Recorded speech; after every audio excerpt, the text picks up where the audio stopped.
আকিদাটা ঠিক নাই সেটা তো আগে বলতে হবে। আকিদাগত ভুল হইলেই তো হবে না আসলে। কোন স্পেসিফিক কারণ দেখাইতে হবে যে এই জায়গাটায় ভুল, এই জায়গাটায় আমরা রং বলেছি, এই জায়গাটায় আমরা কোরআন হাদিসের বিরুদ্ধে গিয়ে বলেছি, এরকম কোন স্পেসিফিক কারণ বা যুক্তি কোন দলিল তাদের কাছে নাই। আল্লাহ বলেছেন মোমেন নারীদেরকে বলুন তারা যেন তাদের চাদরের কিছু অংশ তাদের মাথার উপর টানিয়ে নেয় এবং তাদের গঠন মানে শারীরিক গঠনের উঁচু নিচু ভাত যেন তাদের না বোঝা যায় এবং তাদেরকে যেন চিনতে সহজ হয়। আমার আম্মুর কথা যদি বলি, উনি এখনো বোরখা পরে, এর তো কোনো বাধা নেই, কিন্তু বেশি একদম সবার উপর চাপিয়ে দেওয়া যেটা, সেটা তো আসলে ইসলামও বৈধতা দেয় না। যেমন জোর জবরদস্তি ইসলামে হারাম, বাড়াবাড়ি করা হারাম, এগুলো কিন্তু হারাম।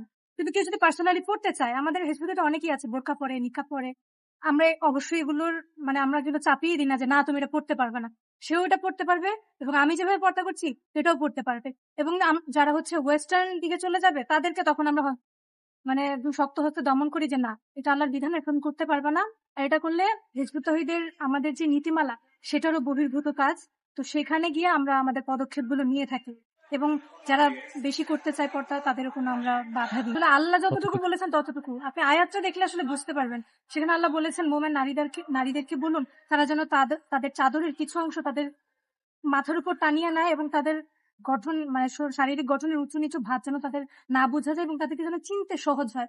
তাহলে একটা সিম্পল একটা বিষয়, আমি যদি যে কোনো ভাবে আমি নিতে পারি ওন্নাটা, তাই না? মানে যতটুকু বলেছেন মানে আমাদের মেয়েদের শারীরিক গঠন তো জানিনি কেমন।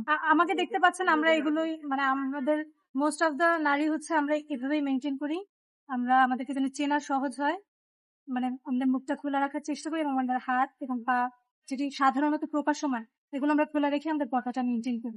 না, আমাদের সংগঠনে এমন অনেক অনেক যারা হচ্ছে ফুল পর্দা করে নিকাব করে, বললামই আমি ভাইদেরকে বললাম, তাদেরকে আমরা কোনো বাধা দিই না। বা আমার আম্মু নিজেও বোরখা পরে বা হচ্ছে উনি সচরাচর যেটা ওটা মানে, কারণ উনি ছোট থেকে বড় হয়েছে এগুলো দেখে।